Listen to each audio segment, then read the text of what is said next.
اللہم صلی علی سیدنا و مولانا محمد معدن الجود والکرم وآلہ وصحبہ وبارک وسلم۔ حمد و صلاۃ کے بعد دنیا میں بہت سارے لوگ ایسے ہوتے ہیں جن کو اللہ تبارک و تعالیٰ کی طرف سے آزمائشیں اس لیے آتی ہیں تاکہ ان کے دل نرم ہو جائیں، اور جب ان کے دل نرم ہو جائیں پھر وہ اپنے رب کریم کی طرف مائل ہوں، پھر وہ اللہ تبارک و تعالیٰ کی بارگاہ کی طرف رجوع کریں، وہ استغفار کریں، اپنے رب کریم کو منائیں۔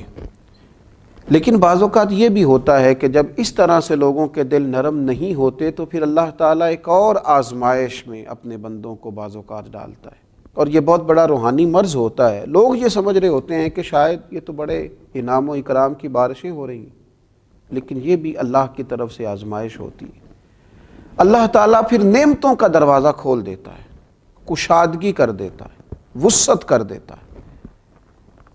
اور وہ وسعت ان کے لیے آزمائش کا سبب ہوتی ہے۔ وہ وجہ یہ نہیں ہوتی کہ اللہ تعالیٰ ان سے راضی ہے تو اس لیے ان پر نعمتوں کو وسعت دی جا رہی ہے، الا ماشاء اللہ، بلکہ اکثر اس طرح ہوتا ہے، اکثر لوگوں کے ساتھ اس طرح ہوتا ہے کہ یہ بطور آزمائش ان پر نعمتوں کی فراوانی ہو رہی ہوتی۔ ہم نے دیکھا ہے لوگ بڑے خوش ہوتے ہیں، وہ کہتے ہیں جناب بڑا فضل ہے اللہ کا، بڑا مال ہے، بڑی دولت ہے، بڑی شہرت ہے۔ ایک لمحے کے لیے رک کر سوچے، اگر تو نافرمان ہے، تیری عملی زندگی خطرناک ہے، تیرے روزمرہ کے معاملات درست نہیں ہیں،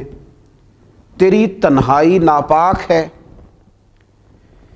تو جو خیر کے کام کرتا ہے اس میں تیری نیت اخلاص والی نہیں ہے، اور باوجود اس کے تیرے اوپر انعام کی بارش ہے، تو پھر یہ اللہ کی طرف سے بہت بڑی آزمائش ہے۔ پھر سوچنے کا مقام ہے کہ تو نافرمان ہے اور باوجود اس کے تیرے اوپر اس قدر وسعت کر دی گئی ہے۔ دیکھیے قرآن مجید سورہ انعام کے اندر اس انداز کو بیان کرتا ہے۔ اللہ کریم نے فرمایا فَلَمَّا نَسُوا مَا ذُكِّرُوا بِهِ فَتَحْنَا عَلَيْهِمْ أَبْوَابَ كُلِّ شَيْءٍ، جب وہ اس نصیحت کو بھول گئے جو ان پر کی گئی تھی تو پھر ہم نے ان پر ہر چیز کے دروازے کھول دیے انعام و اکرام کے دروازے ان لوگوں پر۔ حتی اذا فارغوا بما اوتوا اخذناہم بغتۃ فاذا ہم مبلسون، اور جب وہ ان چیزوں پر خوش ہونے لگے جو انہیں دی گئی تھی تو پھر اچانک ہم نے انہیں پکڑ لیا اور وہ نا امید ہو کر رہ گئے۔ یہ تو اللہ کی طرف سے آزمائش تھی کہ جب تم اسے بھول گئے تو پھر اس نے ہر چیز کا دروازہ تمہارے اوپر کھول دیا۔ تم نے اپنی اس روحانی مرض کو دیکھا ہی نہیں کہ تمہاری نافرمانیوں کے باوجود جب تم پر انعام و اکرام ہے، مال و دولت ہے، شہرت ہے، نام ہے، تو پھر تمہیں چاہیے تھا نا کہ تم اپنے رب کی بارگاہ میں کثرت استغفار کرتے۔ وہ ایک شاعر نے تڑپ کے کہا تھا، اس نے کہا تھا میری اجرت میری محنت سے زیادہ کیوں ہے، میرے محسن مجھے تیرے احسان سے ڈر لگتا ہے۔ اتنی تو محنت نہیں ہے جتنی اجرت ہے۔ اس روحانی مسئلے کو سمجھا جائے، یہ گہری بات ہے، اس پر غور کیا جائے، کہیں ایسا نہ ہو کہ وہ مقام آ جائے جہاں خدا معاف فرمائے وقت پکڑ کا ہو، اچانک پکڑ کا وقت آ جائے۔ یہ دیکھیے مسند احمد میں حضرت عقبہ بن عامر رضی اللہ تعالیٰ عنہ کی روایت مروی ہے،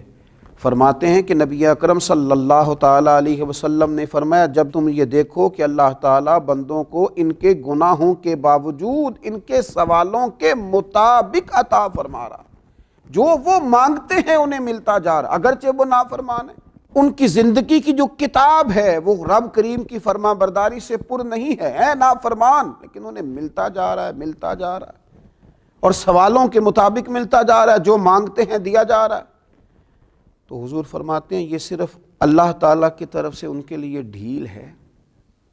جس تو استدراج ہے، ڈھیل ہے ان کے لیے۔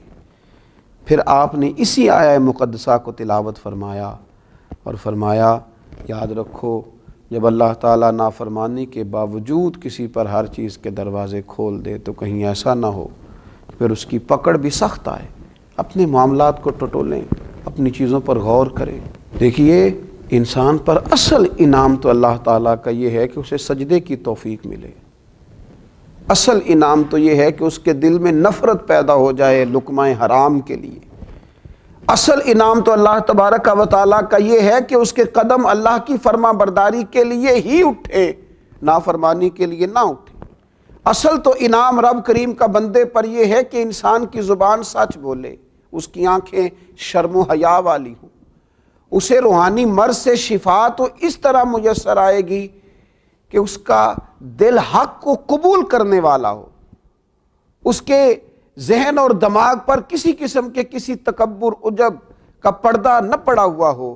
اصل تو اللہ کا انعام یہ ہے، اصل تو اللہ کا انعام یہ ہے، اصل تو اللہ کا انعام یہ ہے کہ دل دروازہ رسول کا گدا ہو، رسول رحمت صلی اللہ علیہ وسلم کی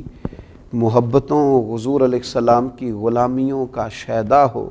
نبی پاک علیہ السلام کی طرف اس کا قلبی میلان بڑھتا ہو،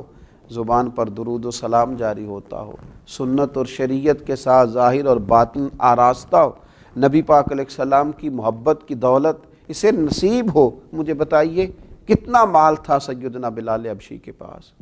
کتنی دولت تھی حضرت سلمان فارسی کے پاس، کیا اثاثہ جات تھے حضرت مقداد کے، لیکن یہ دنیا کے امیر ترین لوگ تھے، یہ کائنات کے سخی اور غنی تھے، یہ قابل رشک لوگ تھے، ان کی زیارت کے لیے آنکھیں ترستی ہیں، ان کے تذکرے دل کو ٹھنڈا کرتے ہیں، لیکن ان کے پاس دنیا کا ظاہری مال و اسباب تو نہیں تھا، پر وہ دولت تھی کہ جو دولت نہ پیسوں سے ملتی ہے نہ طاقتوں سے ملتی ہے، نہ وہ انسان کے معروف اور مشہور ہونے کی وجہ سے اس کے ہاتھ آتی ہے۔ تو یاد رکھیں، اگر یہ پتہ صرف بندے کو خود ہوگا، یہ ایسی روحانی بیماری ہے جس کی صرف متعلقہ شخص کو خبر ہوگی، جس کے ساتھ یہ بیماری لگی ہوگی صرف وہی جانتا ہوگا، من نانم کے من دانب، کہ اگر اللہ کی نافرمانی کے باوجود اللہ کے انعامات کی کثرت ہے تو پھر یہ اللہ کی طرف رجوع کرے، پھر یہ غور کرے کہ کہیں ایسا تو نہیں ہے کہ اللہ تبارک و تعالیٰ کی بہت بڑی آزمائش کا اسے سامنا ہے۔ اللہ تعالیٰ ہمیں سمجھ نصیب فرمائے، اس پر غور کرنے کی توفیق نصیب فرمائے۔ میں اپیل کروں گا کہ ڈھیر سارے لوگ اس عاجز کی اس بات پر ضرور توجہ کریں، اللہ سمجھنے کی توفیق عطا کرے۔ فما علینا الا البلاغ۔